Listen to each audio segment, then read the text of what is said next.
Good afternoon, everyone. Or might be still morning. I think Perth is 2 hours behind us. It's 3 o'clock, not 2 o'clock. So it probably is in the afternoon for most people.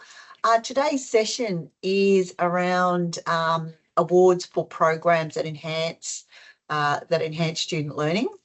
And we'll be looking at how do we go about writing a successful program award nomination. And I've got some special guests here, which I'll introduce in a moment.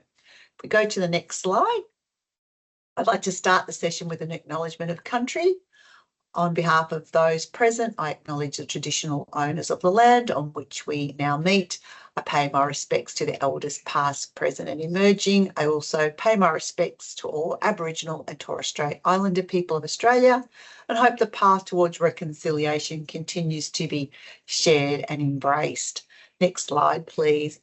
So you would have all just met Angeline Sim. She is a newly appointed awards manager. Some of you may recognise her from the past. She was a previous awards manager. Luana has moved on to a different role.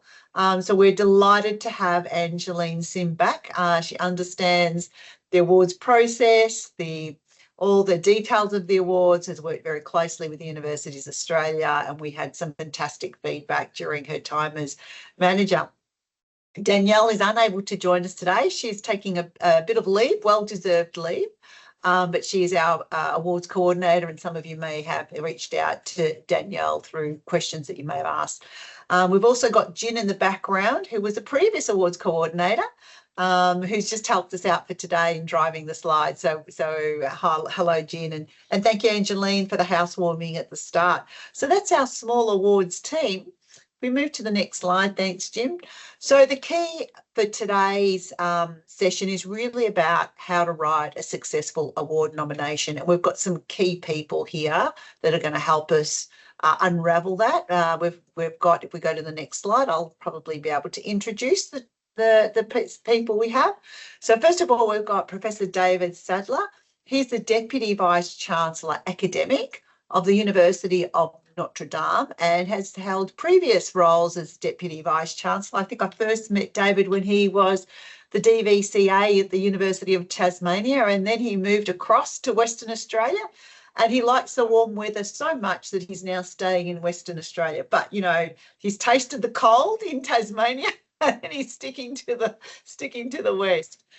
So David is a really well-recognised academic and executive leader in higher education, and he's chaired the Australian Awards for University Teaching Awards Committee for a number of years, and we really appreciate him taking the time out of his really busy schedule to join us today to give us a bit of an overview of the awards, the program awards, the awards of the program awards, but also to share some reflections on how to approach drafting a program nomination and some tips on how to make your application perhaps stand out.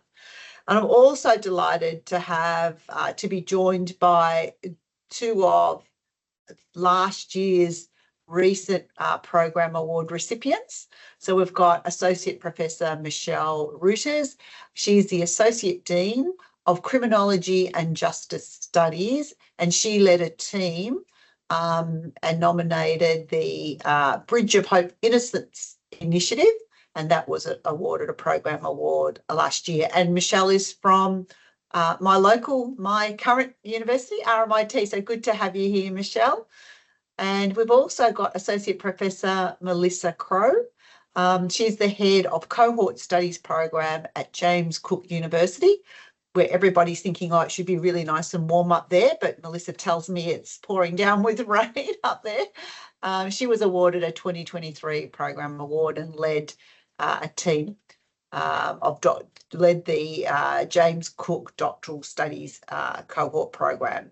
So thank you, Melissa and Michele. They are here and they will share with us their valuable experience and tell us a little bit about their own successful application. So if we go over to the next slide, I'm now going to pass the floor over to David. And as I said, David will give us a little bit of an overview of the program awards and share with us, you know, how you can sort of craft your program awards. So hopefully it will be successful for 2024. Over to you, David. Thank you, Ange, and good afternoon to everybody. I'm just looking at that picture of myself, and my hair's gone even grayer since that was taken, but that just shows you how long in the tooth I am in this role. So just a couple of words of intro.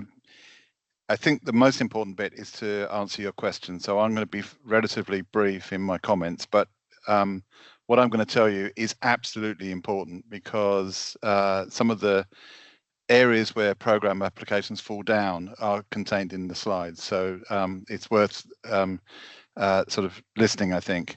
Wanted to also just congratulate both Michele and Melissa because I remember those two program applications coming through, and they were really, really top notch. So it's great to have them both here. If we could knock it on a slide, please. So if you want to contact me, that's my email address, and I'm very happy to respond, insofar as I can to any question that you've got prior to submission of an application. Okay, let's go back on and knock on. Right, so firstly, categories. Now, I'm going to come back to this slide again and again in a sense, because there are 4 categories. Every program has to be submitted against one category, okay? What we find, though, is that category 2 and category 4 are very underpopulated. And so there are ways, I think, in which we've seen applications that come in under 1 and 3 could have actually been submitted under 2 or 4. So it is worth thinking that through. Okay, let's move us on. So there are some broad criteria, and I think it is certainly worth thinking about these in some depth. So the positive impact on student learning, student engagement, or the overall experience for a period of no less than 3 years. Okay, and sometimes we see applications which are strong but which are premature, and I think that's an important one. The second really important one is the recognition that can be applied to the application that's come certainly from colleagues, but more particularly from the institution, or indeed from some broader external network. And I think that's very important. Innovation is a much used word, and I want to just come back to that. But certainly things which look creative, look imaginative, and are innovatory in the context of the discipline in which you're working, I think is really important. So it may be that they're not particularly innovative across the whole educational landscape, but if they're innovative in your discipline and you can evidence that, then it's worth pointing that out. And then drawing on what's already out there in terms of similar initiatives, similar practice, or the scholarship around that practice to show, if you like, how you're adding to and how you've drawn from what's already there. Thank you. Let's move us on. So in framing your application, start early, and actually I use this model for many things, including fellowship applications.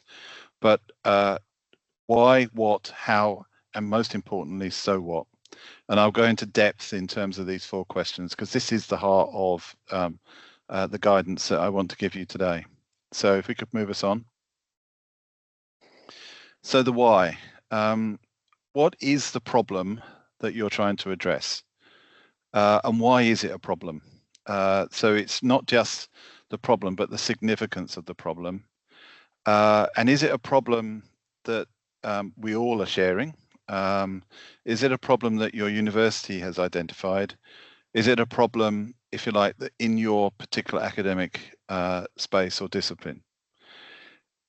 So that question, what's the rationale for what you're doing? And that has to be pretty explicitly articulated. And then, of course, why are you the right team and the right set of individuals to actually address that problem. What's your experience? What's your track record in terms of teaching or awards for that and publications? Picking up that thing about recognition, so to what extent is this question that you're trying to address aligned to the imperatives at the institutional level? In other words, is it embedded in the institutional strategy? Is it something that has been picked up by deans of, law, deans of engineering, deans of whatever, as a challenge that everybody is facing? So that's another lens to put on it. Let's move on to the what now. Is this really, and this is a very hard question to answer, but you do have to ask yourself this question, is this really a nicely and cosmetically wrapped up version of business as usual? I have to say we do reject some applications that look like that. Or is there something that is actually distinctive? Let's back to that creative and innovative. But what is it that's distinctive? Really important question is what's the width of this exercise? In other words, how many students are involved? If academic units are involved, how many and what? What's the evidence of cross-university engagement? So is it within a discipline or is it more broadly? What's, if you like, the external engagement, perhaps through TAFE or through industry? And when you start to articulate that one, if you've got some good evidence of that, think about where it should be as one of those four areas. What's the specific role of each team member? Because often that isn't articulated. So just to make that point again, we don't see enough in the work integrated learning or the collaborative strategies. If you answer question 2 and you've got quite a lot in that those bullet points there, think about whether you should be in that collaborative or will category. Let's move on. So this is sometimes seen as the more descriptive part of an application, but it shouldn't be. And the reason for that is I think one of the things we tend to see and we ask for is evaluation of the project in terms of what worked, what didn't work, why didn't it work, what have you learned from it. But actually evaluation should be right from the start. So it should not just be an end of project evaluation. I think some things that we often pick up is this really sustainable? What is the longer term prospect for this project? In other words, is it something that really could be picked up and run elsewhere? Is it something that has a kind of an enduring legacy? Or is this not sustainable? Is it too labor intensive, too resource intensive, etc.? Yes, if there's a teaching philosophy that you're responding to and you're furthering, it goes back to that scholarship piece, then yes, that needs to be explicit. And then lastly, coherence. Sometimes we see a very well articulated problem, the why, but not a very well aligned scope. So often the scope is much wider than the problem has been identified, or in fact too narrow. So just think about how you're aligning those two. Okay, let's move us on. This is the really crucial slide. I would say most very good projects from the position of the program committee attract a discussion about whether in fact they have provided answers to the so what. And by that, it's the evidential sources that they're using for impact. Be very careful of selectivity. In other words, appearing to pull a piece of data which appears to justify when in fact there will be other data that you're silent on, but which is commonplace data, which is not being used. And we would ask the question, why is it not being used? So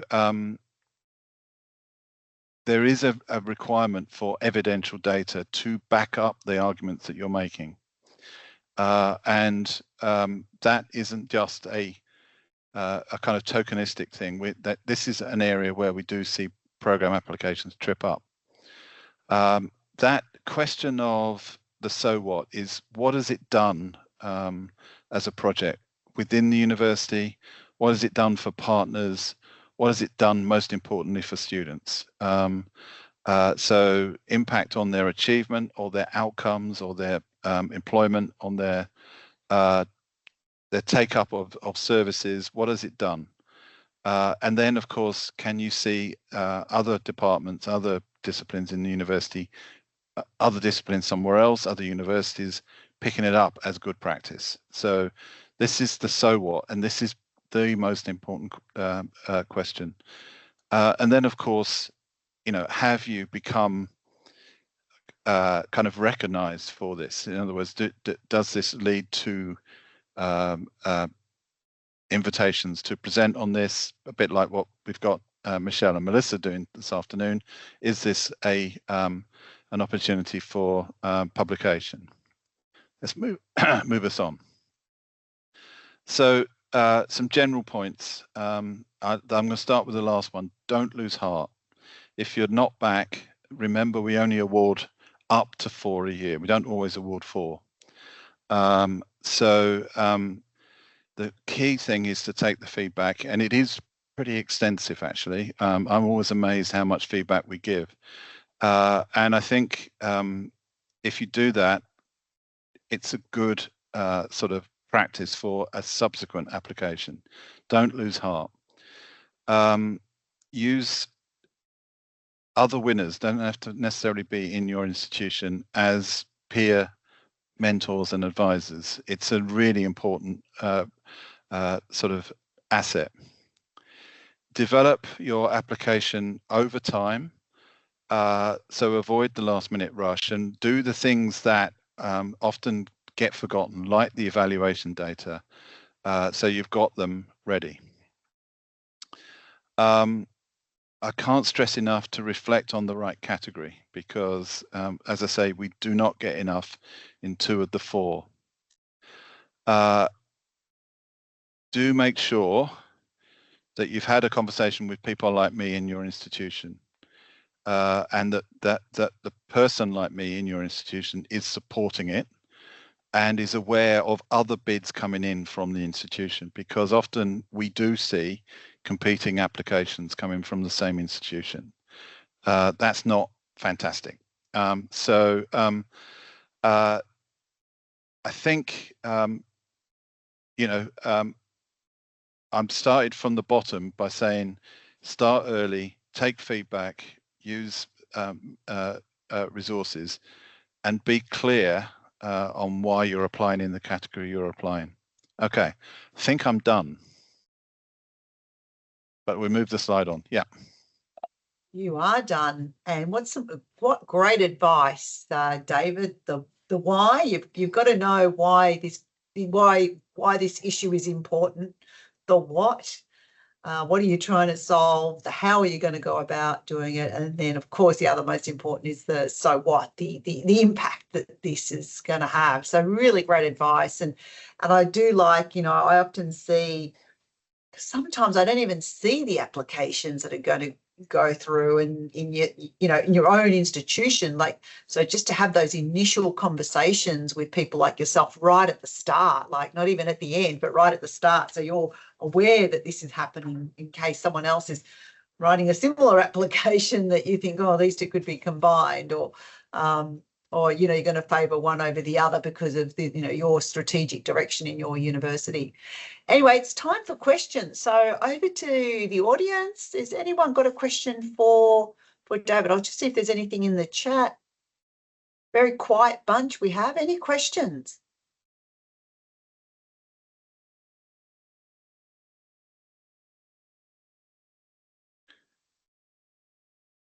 Just checking. No, I can't see any hands. Oh, yes, here we go. A real hand is up. Okay, Nadine. Are you on mute, Nadine? Sorry. Yeah, I couldn't find the raised hand. I've just swapped from between Teams and Zoom, and it gets confusing. I know that problem. So when you were talking about, you said sometimes you might leave the normal data out, and that you wanted to see that. Just wondering if you could give us an example of what you mean by that. Yeah, so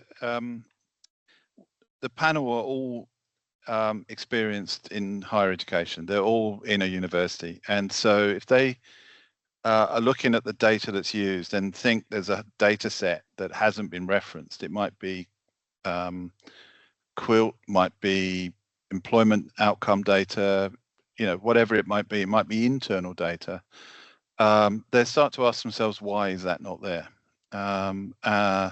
Or if the data has been sort of abridged, so you see a selection of it rather than everything that might be relevant. So I won't name the program, or I won't name the source of the data, but there have been examples, I can remember them, where we've looked at an application that's come in. The data in the application looked persuasive until we started to look at what actually was available nationally on exactly that issue. And we realized it had been very selective in how it had presented its own data. Thank you. Thanks. I hope there's some people from COLT in the audience, because I know that, you know, they're usually driving perhaps a project across the institution. And, you know, this category, I know that group of people really wanted this category to remain going forward. So I am hoping that there are some people from COLT, formerly known as CADAD, but some of those central areas are really driving some really good initiatives across the university.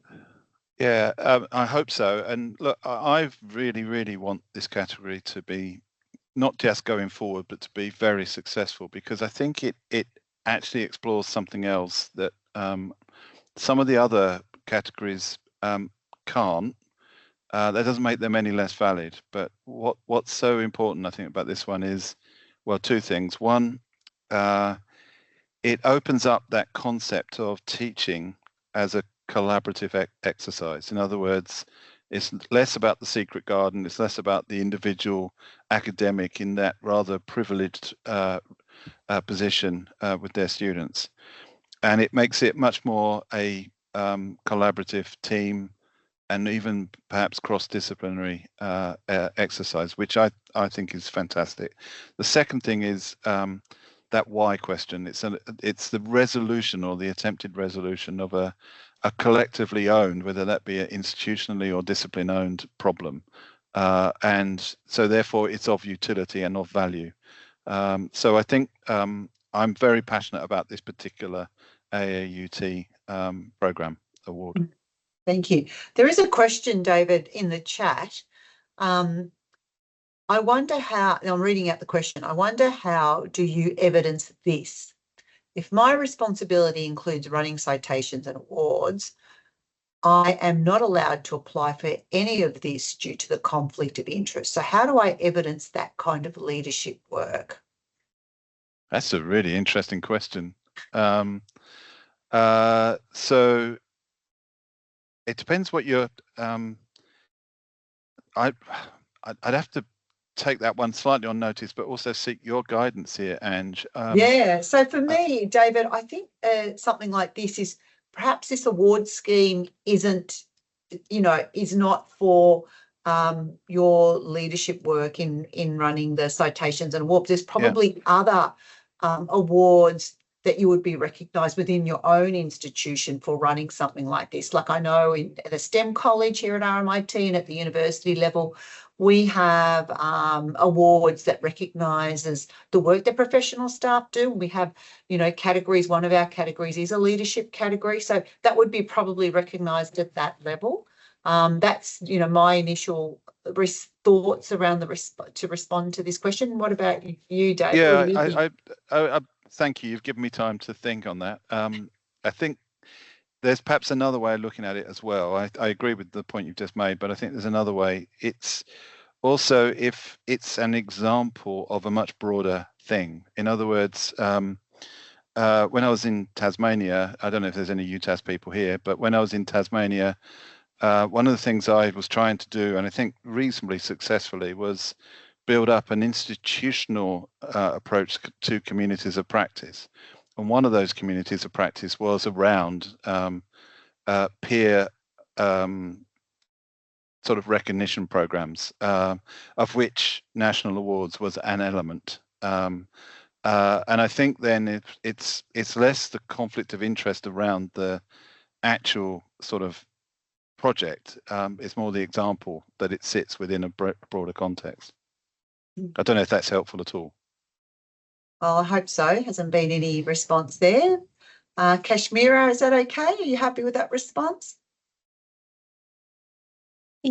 Yeah, I mean, I think sometimes it so happens that there are lots of colleagues who achieve their goals and their citations and awards and, fellowships with my, guidance and effort. And I'm not allowed to do, of course, AAT I can, but there is a question of evidence. So even like in the fellowship, let's say, I have no evidence. Like I can say that, okay, these people under my leadership, they got this awards. But I mean, it's not strong enough evidence in terms of what is your role.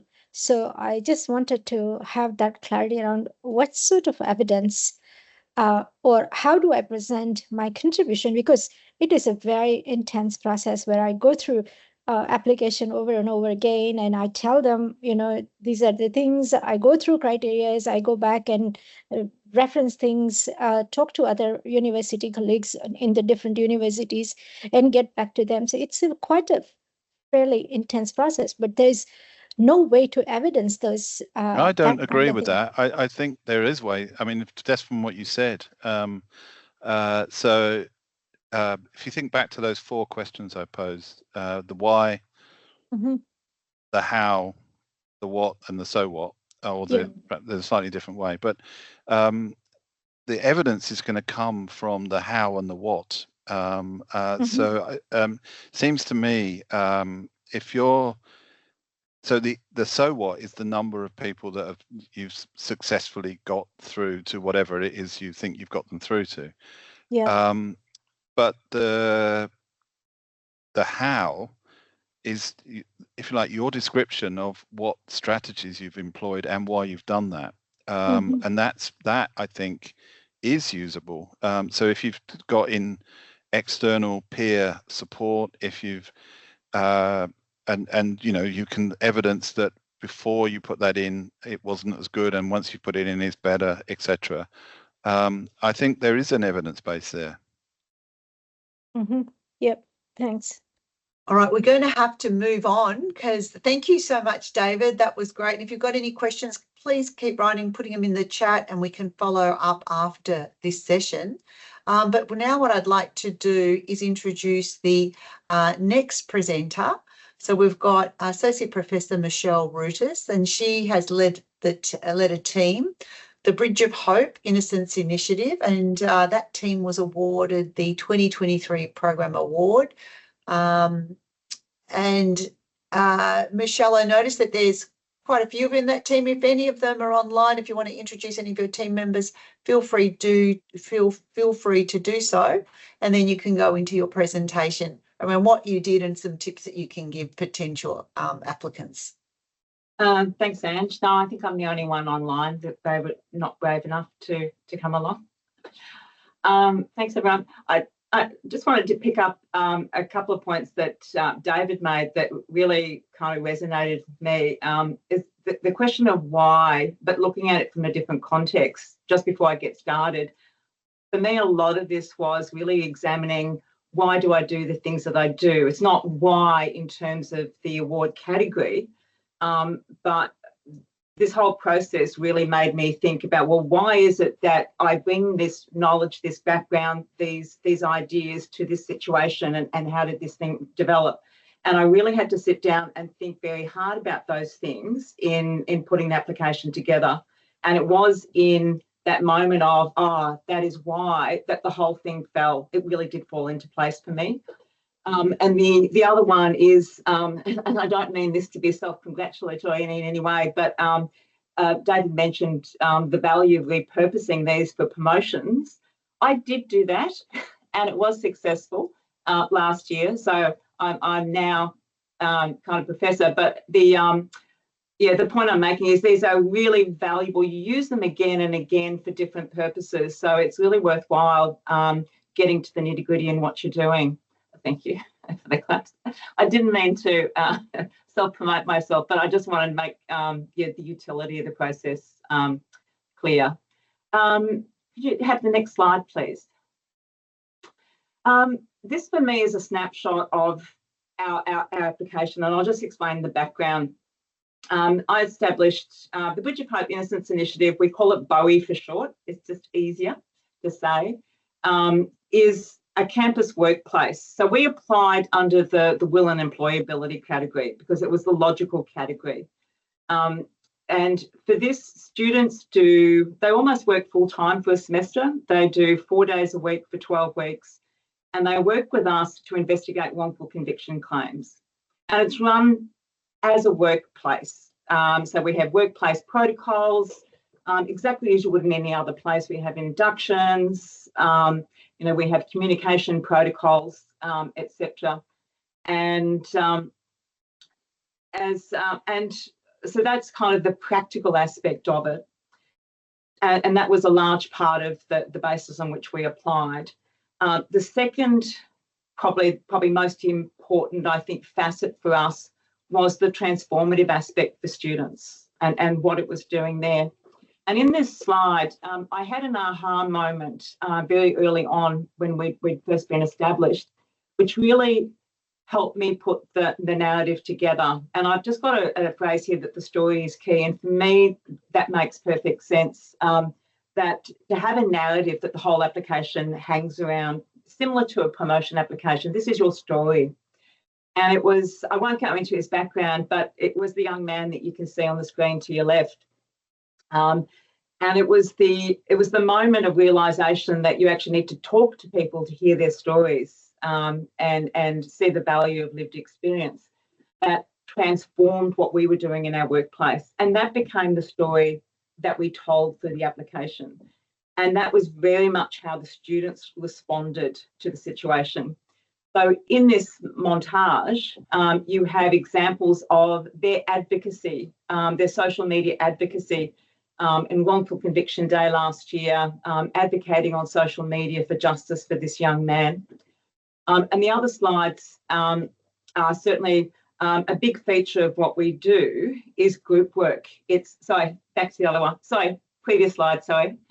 Thank you. So on the top right-hand corner, emphasising the value of group work was a big part of our application, and how collaboration can be fun, can be enjoyable, and can have really tangible outputs for students. And the one down the bottom was another aspect that we really leveraged through the application, and that was how we adapted to COVID and what we did there. Next slide, please. So I've just put together some ideas about my experience of reading the nomination. And I'm actually going to start from the bottom first, just by picking up another point that David made. For me, failure was fantastic because we applied the year before and we were unsuccessful, and that feedback made the difference. We'd been successful in other on other occasions at an institutional level, but it was this feedback that really made me think about that question that I said before, the why. Why is it that we do what we do? I have a really young team. We come from diverse backgrounds from education, psychology, law, criminology. So we all had different pedagogical practices that we also brought into the exercise of what we were doing. And another point that I will make, very often, and also for promotion applications, very often I find that we just do what we do because we do it. Some people are just great teachers and they just teach greatly, but they don't stop and think, why is it that they do that? And this is for me, it was really an amazing process because it made me think why. Why is it our practice evolved into, so we are quite a successful initiative. Why is it that works? And it was because of our different pedagogical processes, backgrounds that somehow merged really successfully into this enterprise that we talked about in the application. So for me, that was the failure and the really thinking about why it is we do what we do was incredibly important. And I think probably helped elevate the application. Certainly the first time round, the feedback was it looked as if our discussion about sort of learning and teaching approaches had been tacked on. And that really resonated with me. It hadn't been, because I was trying to describe what we were doing, why we were doing it, but I was doing it kind of as a retrofit rather than thinking, oh, what is our origin story and how did that actually happen? So that was kind of reorienting what I was writing about. And that's the starting from the bottom, that's what I'm talking about, that you're really reflecting on the scholarly literature and what you do rather than retrofitting it to fit, which you sometimes see in promotion applications as well. I've always used these is having a table like what is the claim that I'm making? What is the actual impact? Like what changed? What shifted? And then what the evidence is of that, and just kind of sticking to that religiously. I use that for promotion applications and award applications, and just making sure there is diverse evidence to substantiate that. Fortunately for us, it's such a great, I mean, even though it's my project, it's just such a fantastic thing for students to do. And we've had a lot of media attention and also interest, internationally and across Australia. So we had a lot of that evidence to support that, but it was also collecting it and thinking, well, is this actually impact? And thinking of it that way.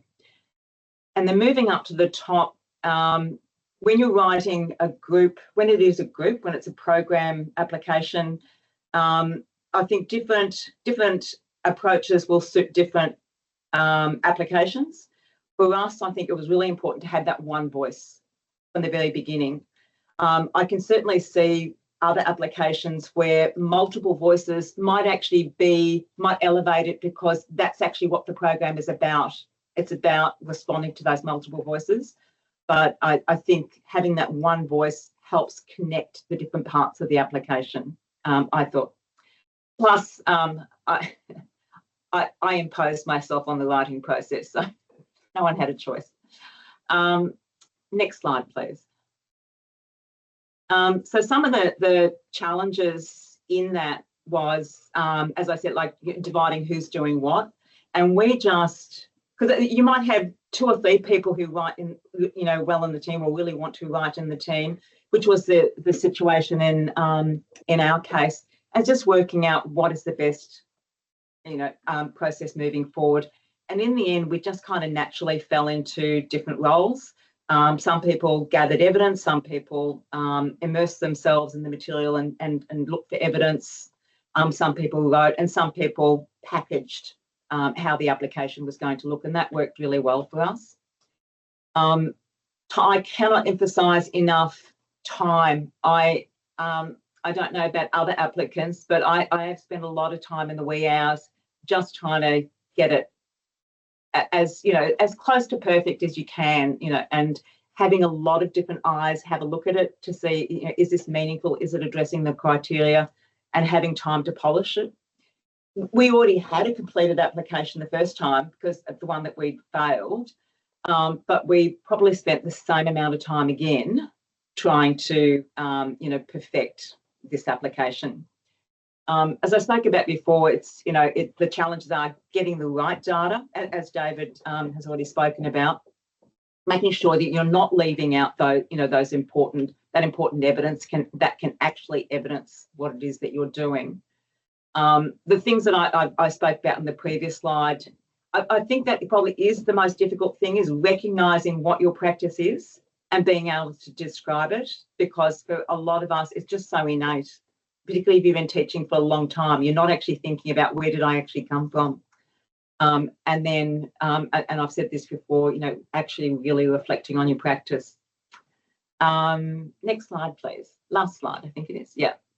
So my tips are, start early, start months ago, and I think really nail the story, or have that.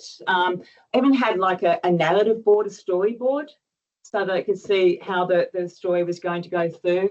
For me, that was really important. It might not be for your application, but it certainly was for ours. It helped the whole thing come together. Using the visual aids, this is just an example of what we did. We used, so some of the snapshots that you see are showing how we were a professional workplace, or showing some of our social media, and you know, some of the other, and down the bottom on the left-hand side are clips from the media showing the pickup of the cases that we've been working on. And probably I would also, it's probably something that a lot of applications might forget, is that you're writing to a new audience, and then you may need to include explanations of what things are, even if they're so familiar to you. It's recognising what might need to be explained to a novel audience. And that's kind of it from me. Thank you so much, Michele. Because of time, we're going to move straight into the next presenter, Associate Professor Melissa Crowe, and then we'll leave some time for questions at the end. So over to you, Melissa, and if you've got any of your team members on board, feel free to introduce them. Thanks, Ange. Yes, I'd like to introduce Associate Professor Meryl Churchill from my team, and Dr. Diana Mendez. So we actually nominated under the Diversity and Inclusive Practice category. Next slide, please. So just a little bit about our program. So we actually have a program that's aimed at supporting working health professionals to undertake a research degree, mostly PhDs, but also some Masters of Philosophy students as well. And the research that they undertake is related to their work. So the advantage for us is not only that it promotes that industry engagement, but because they can identify where the research is needed in their health positions, it's really directly addressing areas of research need, but also got a much higher success of actually translating those research outcomes into practice.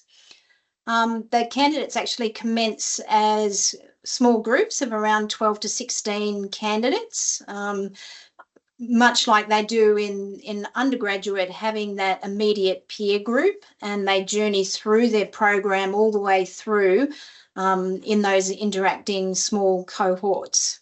And this really promotes peer learning and networking. We've got highly different multidisciplinary groups from right across all of the health areas and into vet science and biomedical and other areas as well.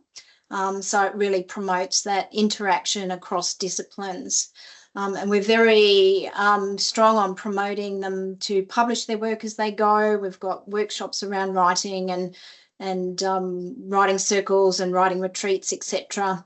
and all of the support they get, including we call them cohort mentors, the mentoring as well as the networking and support within the groups from the other students really does make a difference in terms of timely completions. So next slide, please. So in terms of the program history, that was certainly an advantage for us in applying for the AAUT. The program had been established for 12 years prior to us nominating for the award. And we had, right from the start, candidate feedback on all aspects of the program. So I'd been lucky in my early career that I had some really good advice around seeking feedback and continual quality improvement of my teaching. And so I just adapted that approach right from the start when I got the opportunity to develop this program from scratch. The other advantage that we had is that we're actually funded for those first 12 years on philanthropic funding for the Roderick Trust. And what that meant is that we had to keep detailed statistics and outcomes and feedback all the way through in order to continue receiving that funding. So even though that was very stressful at times, what it meant was that we had all of that data and could call upon that for various other reasons, such as these awards.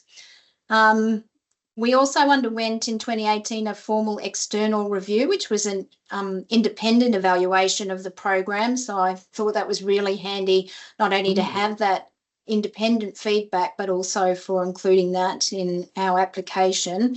And we had a number of other awards as well. So we received 3 institutional awards over the years. In 2021, we received an Australian Council of Graduate Research Award as well. And in 2023, one of our candidates actually wanted to nominate us for an international award for making opportunities for mothers and academia. And that award was successful as well. So I think that was a great advantage for us. Because we're all about promoting evidence-based practice in healthcare, we thought we should practice what we preach, and we also did research on our own program and evaluated the effectiveness, particularly in terms of the publication outputs from the candidates and their timely completions, which were significantly better than non-cohort students in similar discipline areas. Next slide, please. So our experience with writing the nomination, I think there's going to be quite a bit of overlap between myself, Michele and David with a few of my points here. So in terms of how this happened, our Centre for Education and Enhancement at JCU encouraged us to apply for the award after they saw our successful Mummer Award.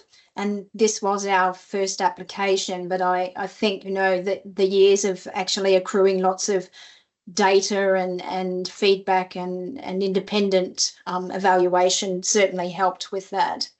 I'd really stress the importance of a mentor.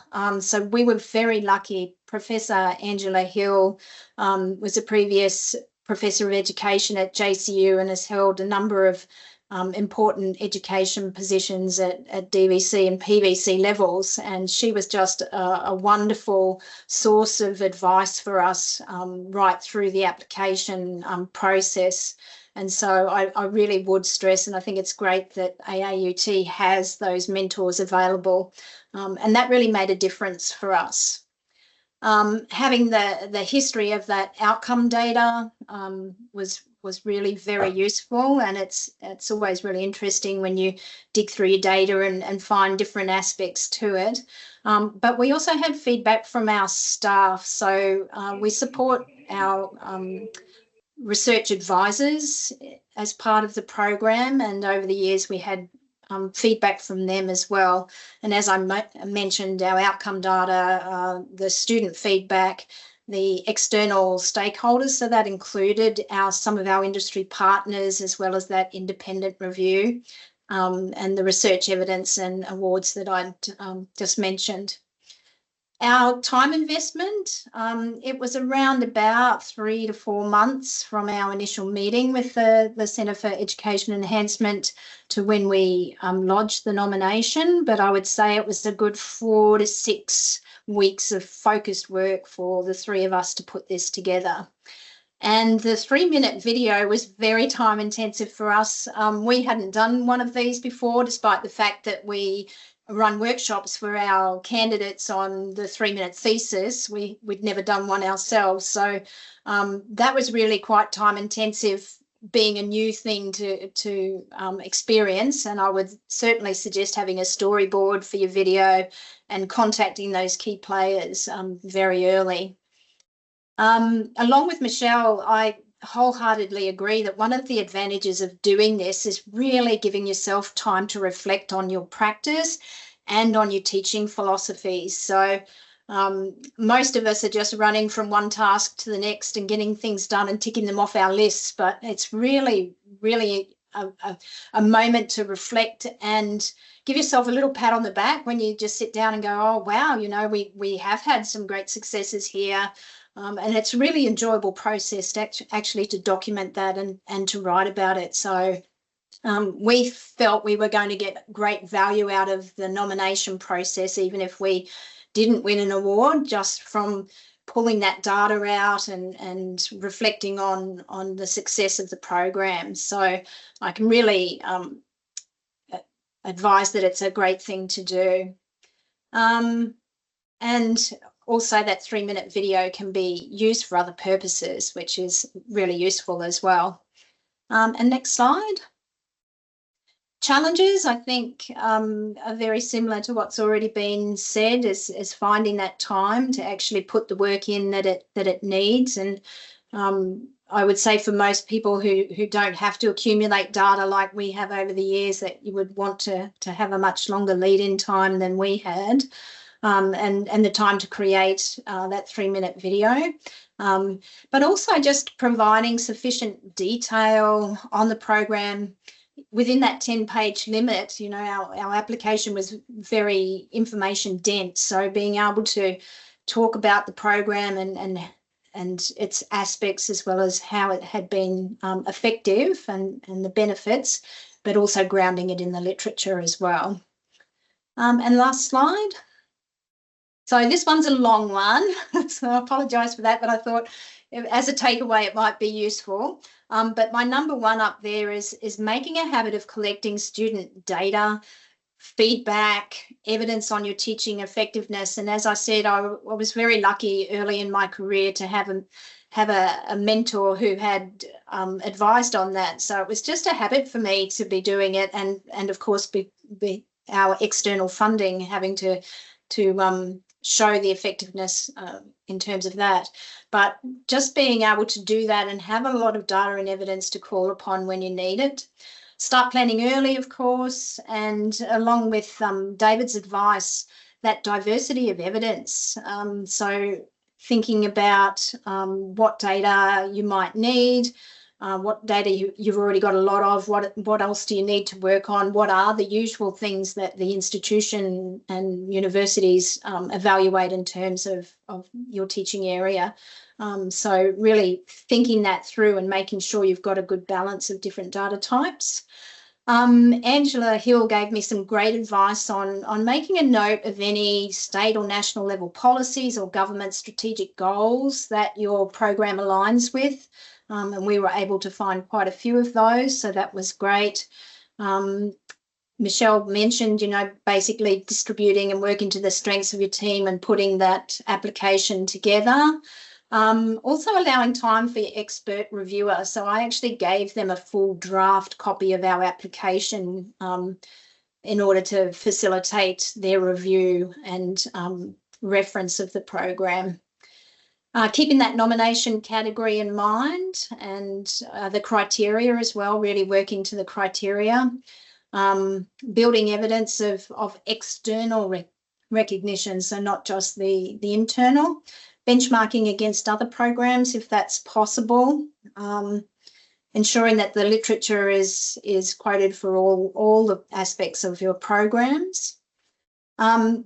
building up by using smaller awards and progressing towards the AAUT, making good use of the appendices. So we, again, our 10 pages were quite dense, but our appendices were very dense as well. So just being able to get more information into your application using those. And I would highly advise seeking feedback from multiple different people with different backgrounds. Thank you. Thank you so much, Michele. That was great, really, really insightful and great reflections on that whole process. We already have a question, Bonnie. You're on mute, Bonnie. Oh, yep, sorry, I just had to take myself off mute. Thank you so much. That was really super helpful. I have a bit of a tricky challenge, and I'm not sure if this is going to be helpful. When you're, I think the important thing that came through from both of those last presentations is that the importance of that narrative arc and the storyboarding and all that sort of stuff.